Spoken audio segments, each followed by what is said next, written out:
Hello everyone, मेरा नाम है गार्गी मिश्रा और हम तैयारी कर रहे हैं बिहार लाइब्रेरियन एग्ज़ाम 2025 के लिए। आज है हमारा डे 19। डे 18 में हमने पढ़ा था बारकोड और आरएफआईडी का पुस्तकालय में क्या यूज़ होता है, दोनों के बीच में क्या कंपैरिजन है, इसके बारे में। और इसी कड़ी में हम आगे बढ़ते हैं और कंप्यूटर का पुस्तकालय संचालन में क्या उपयोग है उसके बारे में जानेंगे। पुस्तकालय संचालन में कंप्यूटर का उपयोग। पुस्तकालय संचालन में कंप्यूटर का उपयोग।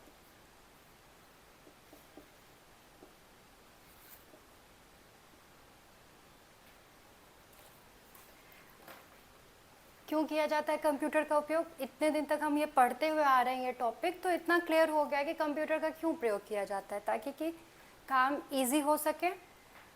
जो मानव जो भी काम करते हैं, कंप्यूटर हमेशा उसे फास्टेस्ट वे में करता है। तो सबसे पहला तो कि काम इजी हो सके, तो हम लोग इसलिए यूज़ करते हैं ताकि सूचना संसाधन को प्रबंधन कर सके, यानी कि उसको मैनेज कर सके जो भी हमारे पास सूचना संसाधन है। और क्लासिफिकेशन करते हैं, उसकी मदद से कैटलॉगिंग करते हैं, हम पुस्तकों का आदान प्रदान करते हैं सर्कुलेशन सेंटर पे, और पुस्तकों के चोरी से बचाते हैं। यानी कि पुस्तकालय में हम हर चीज़ को आसान बनाने के लिए पुस्तकालय विज्ञान में क्या करते हैं, कंप्यूटर का उपयोग करते हैं। और इससे क्या होता है, सटीकता आती है, गति आती है, यानी कि तेज काम होता है। स्वचालन से क्या होता है, ऑटोमेशन से एक तो गति आती है, यानी कार्य तुरंत होता है, और सटीक काम होता है, एकदम सही काम होता है। ठीक है, तो क्यों यूज़ किया जाता है ये तो आपका क्लियर हो गया। अब देखिए किस किस कार्य में इसका उपयोग किया जाता है। एक बार हम लोग, ऐसे तो हमें पता चल ही गया होगा इतना क्लास करने के बाद, बट एक बार नोट डाउन कर लेते हैं हम लोग और चीज़ों को क्रमिक रूप से समझते जाते हैं। ठीक है, सबसे फर्स्ट संग्रह निर्माण। कंप्यूटर पुस्तकालय विज्ञान के अंतर्गत, यानी कोई भी पुस्तकालय में सबसे पहले क्या होता है, एक्विजिशन होता है, किताबें सबसे पहले आती हैं, संग्रह निर्माण किया जाता है। ठीक है, इसको हम लोग बोलते हैं एक्विजिशन। एक्विजिशन, ठीक है। संग्रह निर्माण में तो क्या है कार्य, पुस्तक इसका नई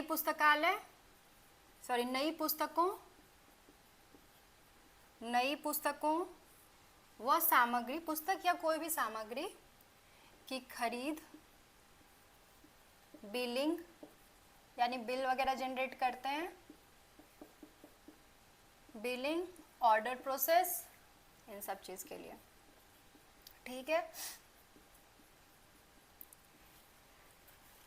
अब इससे लाभ क्या क्या है ये कार्य करने से, यानी कंप्यूटर के लाभ।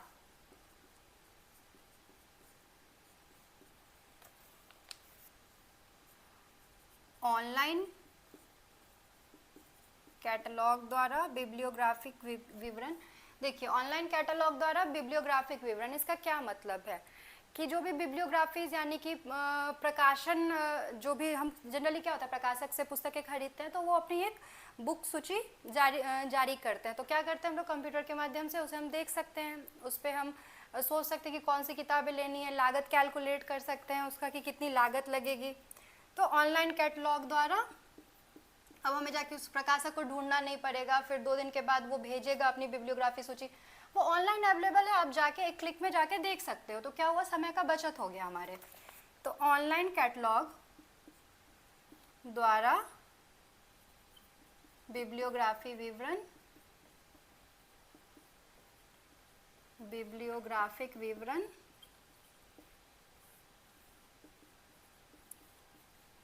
लागत विश्लेषण, यानी कि कितने पैसे लगेंगे किताब की खरीद में, इन सब चीज़ों का विश्लेषण हो जाता है। और ऑर्डर ट्रैकिंग, जैसे कैसे हम लोग मिंत्रा और फ्लिपकार्ट पे ऑर्डर ट्रैक करते रहते हैं, या फिर कोई पोस्ट स्पीड पोस्ट करते हैं तो कैसे हम ट्रैक करते हैं, उसी तरह से ऑर्डर ट्रैकिंग की ये बुक हमने ऑर्डर की है, वो अभी तक उसका क्या स्टेटस है, ऑर्डर ट्रैकिंग। ठीक है, और इसके लिए हम कौन से सॉफ्टवेयर का यूज़ करते हैं, कोहा, soul, new new gen lib, ये सब क्या है, सॉफ्टवेयर है, ठीक है। न्यू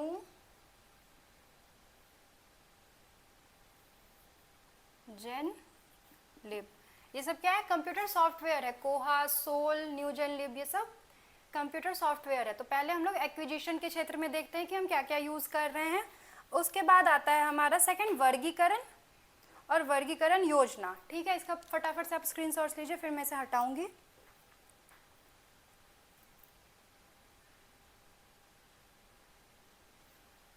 वर्गीकरण योजना,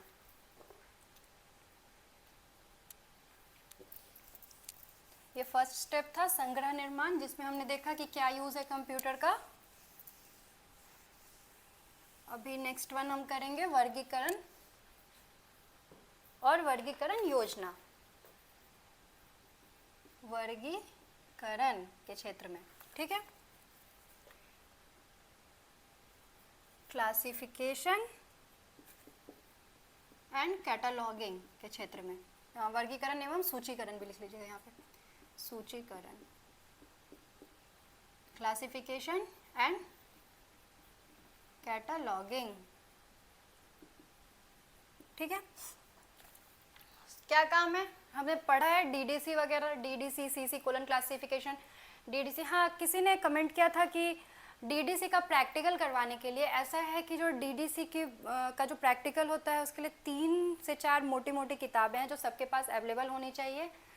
बहुत कॉस्टली है, अगर आप उसका ऑनलाइन भी खरीदने के लिए, परचेज करने के लिए जाओगे तो वो भी बहुत है। और सबसे बड़ी बात है कि अभी हम कोई कॉलेज और यूनिवर्सिटी का तो एग्ज़ाम देने नहीं जा रहे हैं, हम लोग क्या देने जा रहे हैं, कॉम्पिटिटिव एग्ज़ाम देने जा रहे हैं। तो कम टाइम में हम लोग कैसे उस चीज़ पे मास्टरी करें, इस पे हमारा ध्यान होना चाहिए कि जो क्वेश्चन किसी भी कंपटीशन की तैयारी में ना, ये नहीं ज़रूरत है कि हम कितना पढ़ रहे हैं, उसमें सबसे ज़्यादा ज़रूरत है कि हम कितना छांट रहे हैं, क्योंकि चीज़ें ना असीमित है। तो जो हमारी ज़रूरत लायक है हम वो पढ़ते जाते हैं।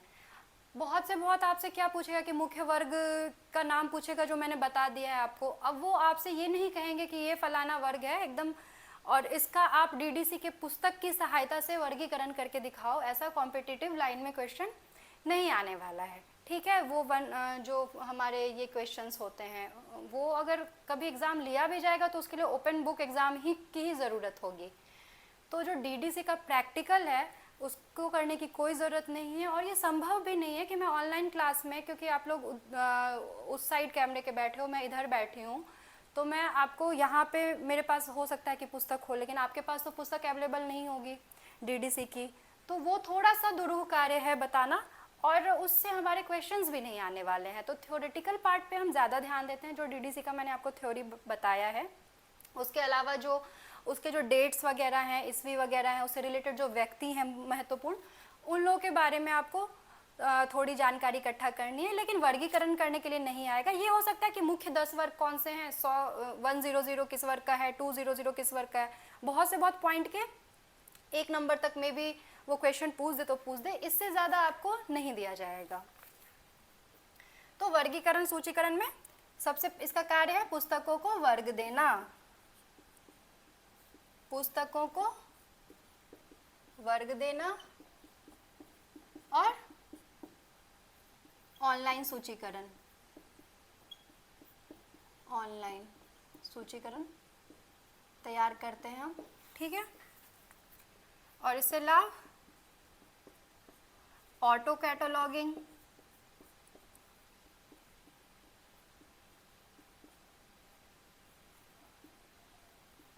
मार्क फॉर्मेट में डेटा एंट्री,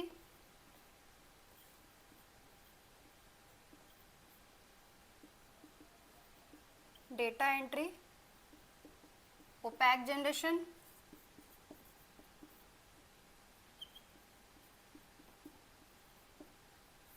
यानी कि ओपैक कैटलॉगिंग जो होती है उसको जनरेट कर सकते हैं। तो ये वर्गीकरण और सूचीकरण के क्षेत्र में हमारे लाभ हैं। फटाफट से स्क्रीनशॉट्स लीजिए, फिर हम आगे बढ़ेंगे। नेक्स्ट देखते हैं। अब हमने पुस्तकालय का वर्गीकरण कर दिया, सूचीकरण कर दिया, अब क्या करेंगे, पाठकों को प्रदान करेंगे हम। पहले तो हमने पुस्तक को खरीद लिया, उसका एक्विजिशन किया, फिर वर्गीकरण जो टेक्निकल काम है, सूचीकरण वो कर लिया। अब क्या करेंगे, क्यों कर रहे हैं ये सारी चीज़, तो पुस्तकें पाठक को मिले इसके लिए। तो अब हम क्या करेंगे, परिसंचरण के क्षेत्र में देखते हैं। ऐसे क्रोनोलॉजिकली याद रख करोगे ना कि किस कार्य के बाद किस कार्य होता है, तो चीज़ें आसान हो जाती है। परिसंचरण, सर्कुलेशन, ठीक है।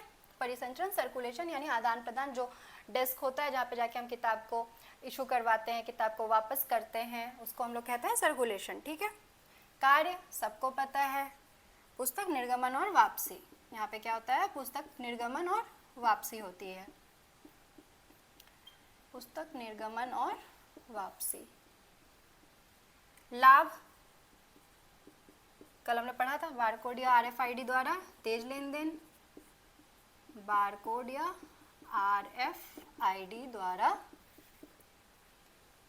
RFID द्वारा तेज लेन देन। जुर्माने की ऑटो कैलकुलेशन। जुर्माने का मतलब आप लोग शायद जानते हो, फिर भी मैं एक बार क्लियर कर देती हूँ। जैसे रूल होता है हर लाइब्रेरी का अपना अपना, कि आप पुस्तक जो है इतने दिन तक इशू करवा सकते हैं। मान लीजिए 15 दिन तक आपको पुस्तक इशू करवा सकते हैं कोई भी किताब, अगर आप वहाँ के सदस्य हैं तो। अब 16वें दिन 17वें दिन आप जाके 20वें दिन जाके वापस कर रहे हैं वो किताब, तो वो 5 दिन का क्या होता है ना, आपसे लेट फी लिया जाता है। तो वो एक तरह का क्या है, जुर्माना है। या फिर आपने किताब खो दी, तो उसका कैलकुलेशन मेथड होता है हर लाइब्रेरी का कि वो कितना चार्ज करेंगे उसके लिए पुस्तक के मूल्य से। या फिर या तो आपसे किताब पुस्तक गलती से क्या हुआ, फट गई, तो उन सब चीज़ के लिए अलग अलग जुर्माना होता है जो लाइब्रेरी टू लाइब्रेरी डिपेंड करता है, ठीक है। कोई इसका फास्ट रूल नहीं है कितना ही लगेगा, हर लाइब्रेरी का अपना अपना रूल होता है वो जुर्माना तय करने का। तो जुर्माने की कैलकुलेशन कि कितना लगेगा उस पर, जुर्माने की कैलकुलेशन। मेंबर कार्ड रिकॉर्ड, जो मेंबर हैं उनके कार्ड रिकॉर्ड को बनाना, देखना किसके पास क्या किताब बाकी है वगैरह। तो ये क्या है, परिसंचरण में कंप्यूटर का ये उपयोग है, इससे लाभ ये है, ठीक है। अब चलते हैं नेक्स्ट, संदर्भ सेवा। संदर्भ सेवा हमने पढ़ा था, संदर्भ सेवा क्या होता है आपको याद भी होगा, रेफरेंस सर्विसेज। अच्छी खासी लंबी क्लास चली थी संदर्भ सेवा पे, रेफरेंस सर्विस। अब इसमें क्या है कार्य, यूजर्स को विशेष जानकारी देना, यूजर्स को विशेष जानकारी देना, ठीक है। और इसके लाभ क्या हैं, इंटरनेट के माध्यम से आप दे सकते हैं, है ना। ऑनलाइन डेटाबेस के थ्रू आप दे सकते हैं, जो भी ऑनलाइन डेटाबेस हम उपलब्ध हैं, ऑनलाइन डेटाबेस। डिजिटल इंसाइक्लोपीडिया, जो हम इंसाइक्लोपीडिया से उन्हें दे रहे थे जानकारियाँ, अब हम उसको डिजिटल इंसाइक्लोपीडिया के माध्यम से दे सकते हैं, जिसमें खोजना काफ़ी आसान हो जाता है। डिजिटल इंसाइक्लोपीडिया व खोज टूल्स की सहायता से, जो सर्च इंजन्स होते हैं, खोज टूल्स होते हैं, उनकी सहायता से जल्दी हम कर सकते हैं ये काम।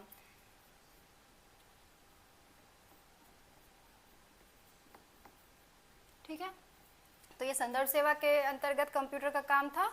फटाफट से स्क्रीनशॉट्स ले लीजिए, फिर हम आगे बढ़ेंगे। संदर्भ सेवा में क्या करते थे, यूजर्स को जो जानकारी चाहिए होती थी उसको हम विशेष जानकारी प्रदान करते थे उस सब्जेक्ट से रिलेटेड। और इसका क्या लाभ है, इसमें कैसे कंप्यूटर उपयोगी बन रहा है, तो इंटरनेट के सहारे, ऑनलाइन डेटाबेस के सहारे, डिजिटल इंसाइक्लोपीडिया के थ्रू, खोज टूल्स के थ्रू। ठीक है, तो ये दो चीज़ें हमने देखी, परिसंचरण, सर्कुलेशन, पुस्तकालय लेन देन, और रेफरेंस सर्विस में कि कैसे कंप्यूटर लाभकारी सिद्ध हो सकता है। और नेक्स्ट हम चलते हैं, नेक्स्ट है सूचना पुनर्प्राप्ति। सूचना पुनर्प्राप्ति, इंफॉर्मेशन रिट्रीवल, इंफॉर्मेशन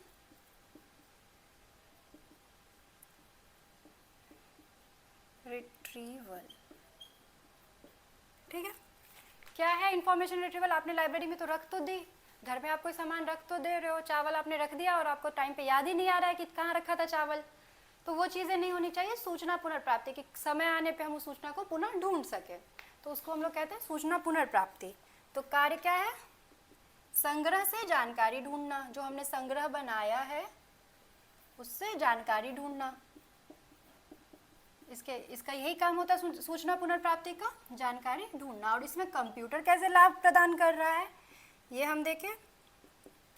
कीवर्ड आधारित सर्च, कीवर्ड आधारित सर्च, कैसे आप अपने मोबाइल में टाइप करते हैं कोई भी चीज़, कोई एक शब्द आपने टाइप किया, मान लीजिए आपने इंडिया टाइप किया और बहुत सारे अलग अलग पेजेस पे इंडिया से रिलेटेड चीज़ें दिखने लगती है अलग अलग संदर्भों में भी। तो कीवर्ड आधारित सर्च, जैसे ही आपने कीवर्ड टाइप किया तो आपको पुस्तकालय सॉफ्टवेयर में जो भी उससे रिलेटेड सूचना होगी वो आपके स्क्रीन पे आने लगेगी। तो कीवर्ड आधारित search, Boolean search, Boolean search आगे मैं आपको थोड़ा बताऊंगी। Boolean search, full text search, full text search, आपने पूरा का पूरा वो लिख दिया उसमें, उसके बाद वो सर्च हो रहा है। और इसके सॉफ्टवेयर कौन से हैं? सॉफ्टवेयर जैसे OPEC, CDS, ISIS, CDS, ISIS, ठीक है। तो ये सूचना पुनर्प्राप्ति के संदर्भ में हमने देखा।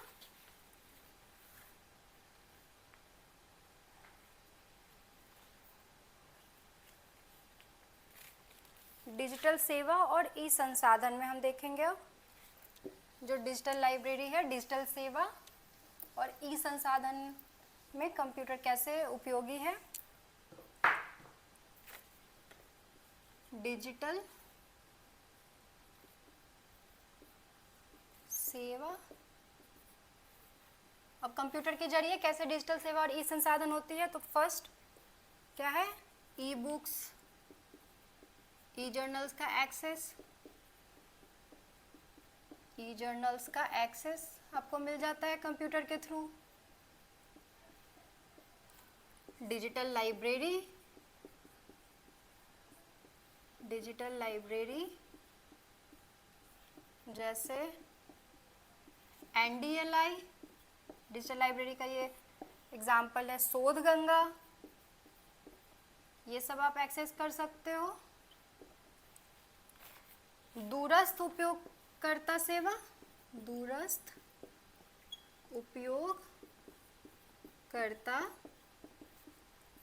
सेवाएं, रिमोट सर्विसेज, जिसको हम कहते हैं रिमोट सर्विसेज।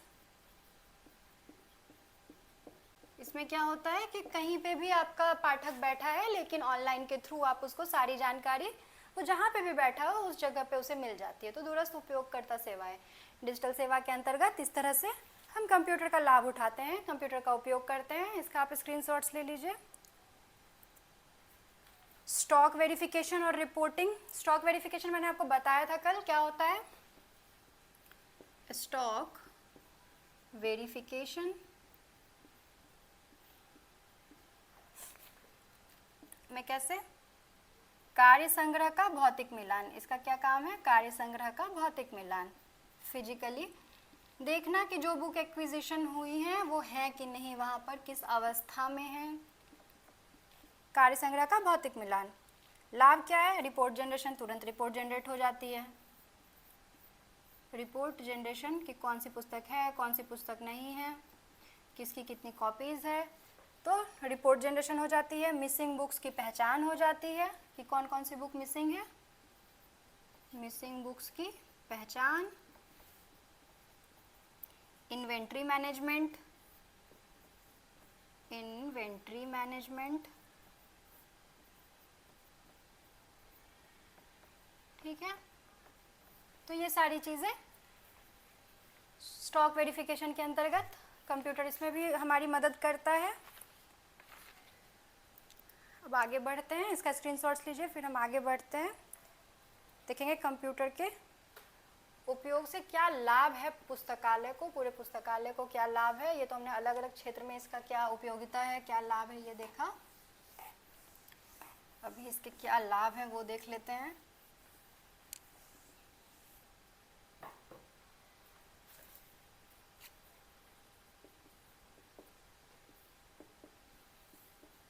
ठीक है। गति, सबसे पहले तो क्या होता है गति,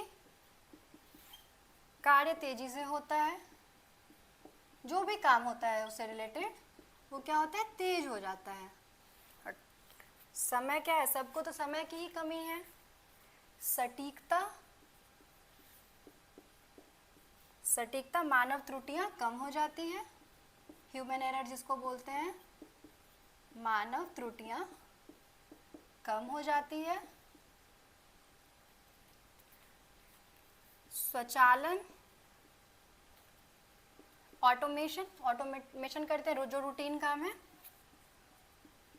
रूटीन कार्यों का ऑटोमेशन।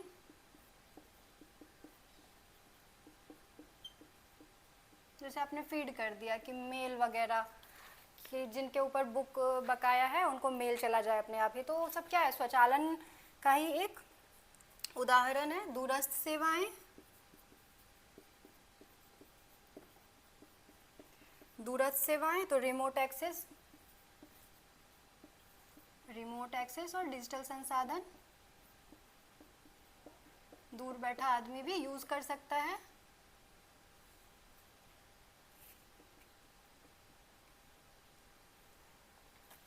सेवाओं में विविधता, सेवाओं में विविधता रहती है। OPAC, SDI, CAS, document delivery, ये सब विविध तरह के कार्य हैं। अच्छा, आप लोग कमेंट करके एक बात बताइएगा, मैंने आप लोग को कैश और एसडीआई पढ़ाया है कि नहीं। ठीक है, कैश और एसडीआई के बारे में मैंने आपको बताया है कि नहीं किसी भी क्लास में, थोड़ा ये आप मुझे कमेंट करके बताइएगा। इसका आप स्क्रीनशॉट्स ले सकते हैं। कैश और एसडीआई एक अच्छा टॉपिक है जिससे कुछ क्वेश्चंस आते हैं, तो आप एक बार मुझे बता दीजिएगा कि मैंने पढ़ाया है कि नहीं। अगर नहीं पढ़ाया होगा तो मैं एक दिन उसके लिए क्लास ले लूँगी, किसी क्लास में मैं उसके बारे में भी जानकारी दे दूँगी।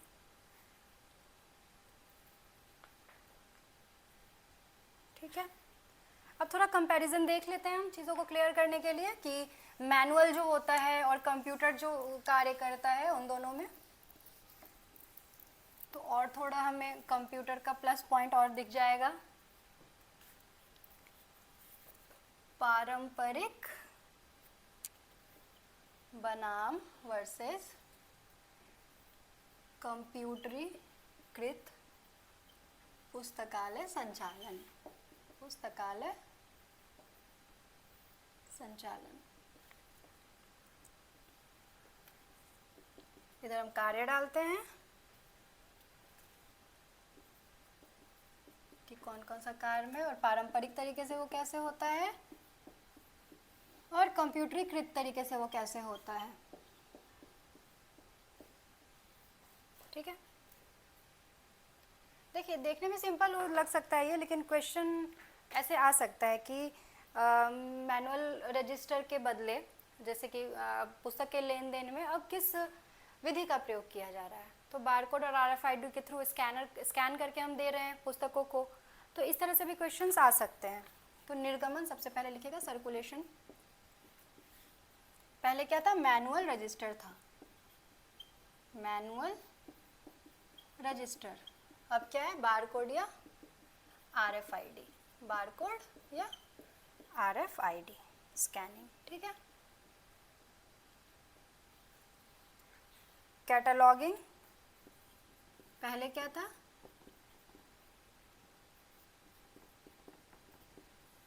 कार्ड कैटलॉग था, कार्ड कैटलॉग्स होते थे। अभी क्या है, ओपैक या मार्क आधारित, ओपैक या फिर मार्क आधारित। ठीक है, खोज यानी कोई भी चीज़ जो सर्च करते थे, पहले क्या होता था, समय लेने वाला खोज होता था, वो समय लेने वाली। अब त्वरित और सटीक, त्वरित यानी फास्ट व सटीक, एक्यूरेट, फास्ट एंड एक्यूरेट। सेवाएं, पहले सेवाएं क्या थी, जब तक लाइब्रेरी खुला रहेगा तब तक बस सेवाएं मिलेंगी आपको। तो सेवाएं क्या थी, सीमित, और अभी 24/7 आप ऑनलाइन, अगर कंप्यूटरीकृत पुस्तकालय है तो हम लोग ऑनलाइन सेवाएं ले सकते हैं 24/7 कभी भी, है ना। ओपैक का पूरा नाम आप लोग को याद होगा, ऑनलाइन पब्लिक एक्सेस कैटलॉग। अब हम लोग कुछ लाइब्रेरी मैनेजमेंट, इसका स्क्रीनशॉट्स लीजिए, फिर हम लोग देखेंगे कुछ लाइब्रेरी मैनेजमेंट सॉफ्टवेयर्स। फटाफट से हम लोग कुछ आज लाइब्रेरी मैनेजमेंट सॉफ्टवेयर्स को भी देख लेते हैं कि कौन कौन से सॉफ्टवेयर हैं। LMS बोलते हैं, LMS, लाइब्रेरी मैनेजमेंट सॉफ्टवेयर, ठीक है। Library management software LMS।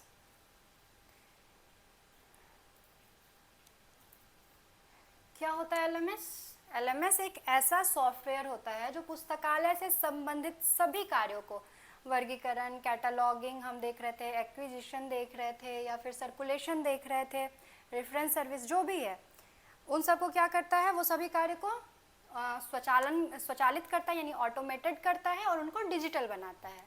Library management software जो होता है पुस्तकालय से संबंधित सभी कार्यों को ऑटोमेटेड करता है और उसको डिजिटल बनाता है।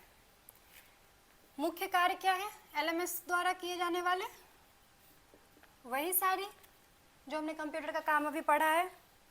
एक्विजिशन लिख दूँ या फिर मैं एक बार बता ही देती हूँ। Acquisition, cataloguing, circulation, OPAC, membership management, reports and statistics, barcode and RFID generation, ये सारे काम है जो अभी हमने कंप्यूटर का उपयोग पढ़ा। LMS का भी मोटा मोटी वो सारा का सारा काम है, ठीक है।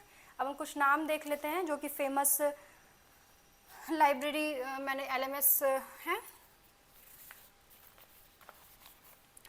कोहा, ये क्या है, सॉफ्टवेयर का नाम मैं इधर लिख रही हूँ, ठीक है। कोहा, कोहा क्या है? ओपन सोर्स है। ओपन सोर्स, ओपन सोर्स मतलब कि ये ऑनलाइन अवेलेबल है और हर कोई इसका यूज़ कर सकता है। Open source. सबसे लोकप्रिय, सबसे लोकप्रिय वेब आधारित, वेब आधारित सॉफ्टवेयर है ये, वेब आधारित LMS, ठीक है, कोहा।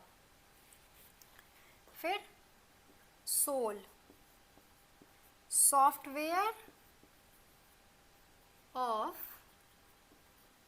University libraries. नाम से ही जैसा कि आप देख सकते हैं क्लियर हो गया होगा, सोल, ठीक है।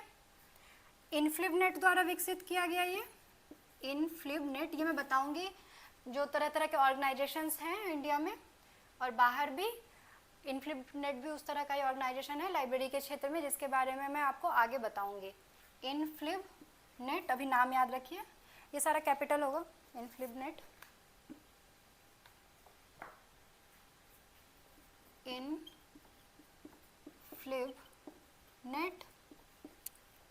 द्वारा विकसित किया गया इसको, और भारत में सबसे ज़्यादा यूज़ इसी का होता है, भारत में व्यापक उपयोग, ठीक है। उसके बाद है new gen lib, new gen, N capital, G capital, L capital, new gen lib, ये भी ओपन सोर्स है।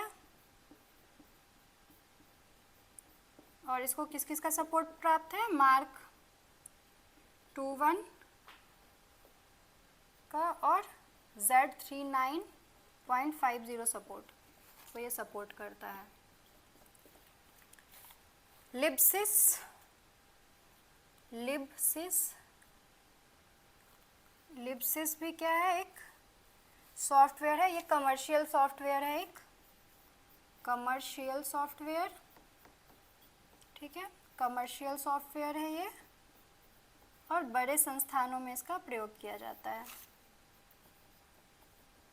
बड़े संस्थानों में प्रयोग,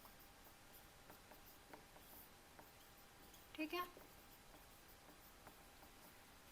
लिख लीजिए आप ये सारे। एक और है, मैं नीचे लिख ही देती हूँ, आसान रहेगा, स्क्रीनशॉट लेना। ई ग्रंथालय, ई ग्रंथालय एनआईसी द्वारा विकसित है। ये एनआईसी द्वारा विकसित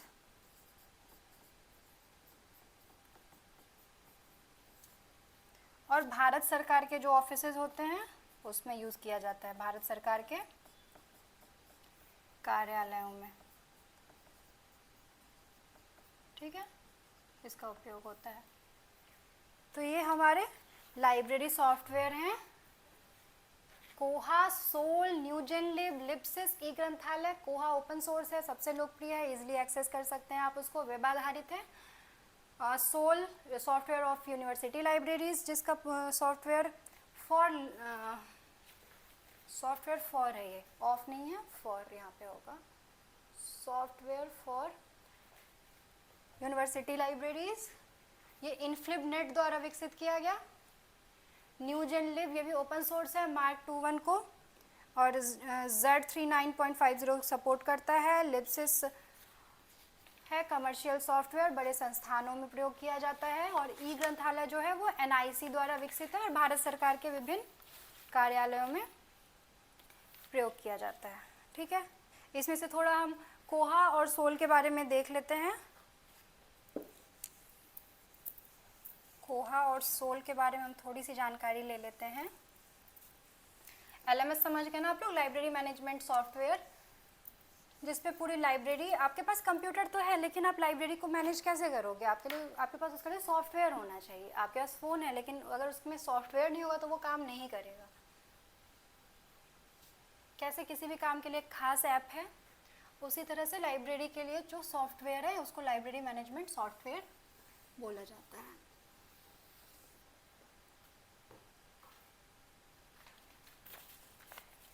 कोहा पूरी तरह से क्या है? पूरी तरह से वेब आधारित है। यह पूरी तरह से वेब आधारित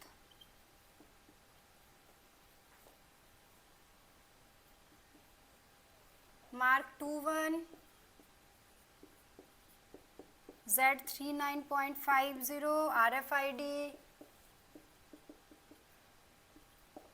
कैश, SDI सब सपोर्ट करता है। ये सेल्फ चेकआउट, ठीक है। क्या है ये? ओपन सोर्स है, मतलब कि फ्री है और कस्टमाइजेबल है। Free and customisable. कस्टमाइजेबल का अर्थ है कि कैसे आप कोई भी चीज़ अपने हिसाब से कस्टम करवाते हो।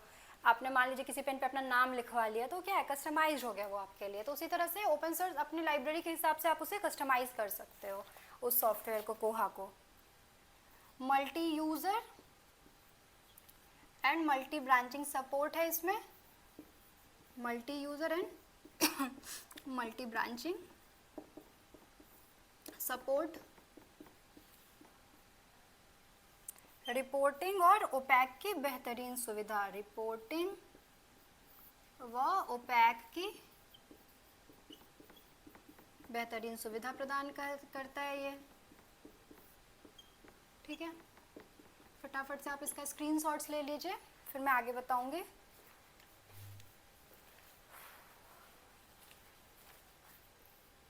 चलिए आगे बढ़ते हैं। कोहा देख लिया, अब हम थोड़ा सोल देख लेते हैं। लाइब्रेरी मैनेजमेंट सॉफ्टवेयर के अंतर्गत ही सोल के बारे में जान लेते हैं।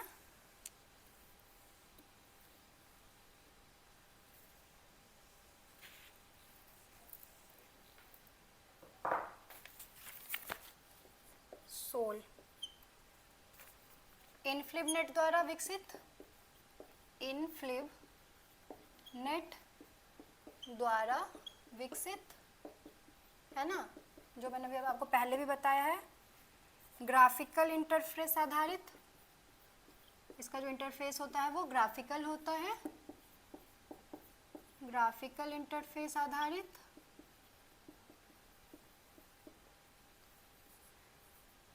विषय सूची, वर्गीकरण,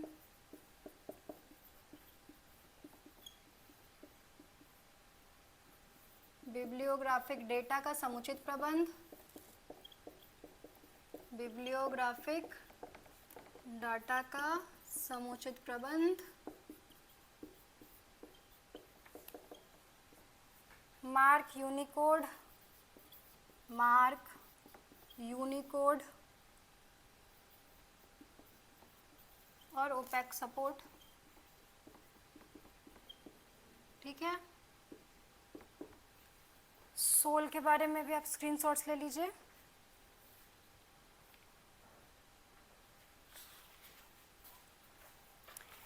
इस तरह से हमने कंप्यूटर का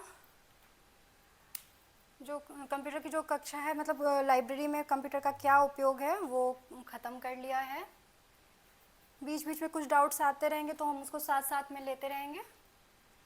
तो फाइनली हमने देखा कि हम क्यों यूज़ कर रहे हैं कंप्यूटर को, तो लाइब्रेरी के काम को आसान करने के लिए। और फ्यूचर जो है ना, वो फ्यूचर क्या, अभी प्रेजेंट ही कंप्यूटर का है और फ्यूचर भी जो है एआई वगैरह का है। तो बहुत ज़रूरी है कि लाइब्रेरी को ना उस तरह से विकसित किया जाना चाहिए ताकि उसकी उपयोगिता कभी ख़त्म नहीं हो। अगर हम अभी पुराने ज़माने के लाइब्रेरी पे ही टिके होते तो आज के टाइम में वो उपयोगी नहीं थे। तो जैसे जैसे समय बदल रहा है, हमें लाइब्रेरी को उस तरह से आधुनिक रूप देना पड़ेगा और ये हमारा और आपका कर्तव्य है कि उसको हम आधुनिक रूप दें ताकि उसकी जो प्रासंगिकता है वो बनी रहे। ठीक है, मैं चाहती हूँ कि बिहार या देश के किसी भी कोने से जो भी इस परीक्षा की तैयारी कर रहे हैं, उन्हें ये नहीं लगे कि उनके शहर में शिक्षा, मतलब अच्छे शिक्षक के अभाव में वो ये जॉब नहीं निकाल पाए और उनकी प्रिपरेशन अधूरी रह गई। इसलिए मेरी पूरी कोशिश रहती है कि आप तक मैं यूट्यूब के माध्यम से, फ्री माध्यम से सभी बच्चों को मैं लाइब्रेरी क्या है, बहुत ही आसान है, कुछ बहुत भारी चीज़ नहीं है ये, लाइब्रेरी क्या है इसके बारे में जानकारी दूँ ताकि आप निकट भविष्य में एक अच्छे लाइब्रेरियन बन पाए। और एक अच्छा लाइब्रेरियन एक अच्छे समाज का निर्माता होता है, ये हमेशा याद रखिएगा। आप स्कूल के लाइब्रेरियन बनिए, कॉलेज के लाइब्रेरियन बनिए, कहीं के भी लाइब्रेरियन बनिए, आप पर वो संस्था टिकी हुई होती है। वो दिखेगी नहीं कि वो संस्था आप पे टिकी हुई है, लेकिन कहीं ना कहीं आप नींव होते हो संस्था की। तो इसीलिए अपने सब्जेक्ट का के बारे में आपको अच्छे से जानकारी हो, ये बहुत ज़रूरी है। आशा करती हूँ कि आपको आज की कक्षा समझ में आई होगी। अगर इस कक्षा से रिलेटेड या पिछले किसी भी कक्षा से रिलेटेड आपको कोई भी किसी भी प्रकार का कोई भी कन्फ्यूज़न हो तो आप कमेंट कर दीजिएगा, मैं कोशिश करूँगी कि उसका सॉल्यूशन दे सकूँ। धन्यवाद।